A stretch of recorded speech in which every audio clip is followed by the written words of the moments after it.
কোচবিহাৰৰ মানে ৰাজবাৰী চাবলৈ আহিছোঁ। তো বন্ধুসকল এয়া চাব পাৰে, আপোনালোকক ডাইৰেক্ট দেখুৱাই দিলোঁ ৰাজবাৰী। ৰাজবাৰী চাবলৈ আহিছোঁ যেতিয়া ৰাজবাৰীত নোসোমালে কেনেকুৱা হ'ব না? সোমাই যাম আজি ৰাজবাৰীত। কি সুন্দৰ ৰাজবাৰী, ইয়াকে কয় ৰজাৰ ঘৰ। অ' মানুহবিলাকে সোমাইছে দেখোন। প্ৰথমবাৰ ৰজাৰ ঘৰত প্ৰৱেশ কৰিম না, আহিছোঁ আৰু প্ৰথমবাৰ ভিজিট কৰি আছোঁ ৰাজবাৰী। এয়া চাব পাৰে।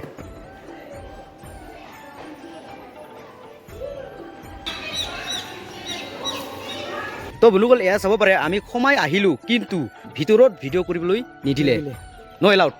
ৰাজবাৰী এয়া চাব পাৰে। এই ৰাজবাৰীখন ক'ত অৱস্থিত আছে? কোচবিহাৰত। সুন্দৰকে কোচবিহাৰ মিনি বাছ ষ্টেণ্ডৰ সন্মুখতে আছে।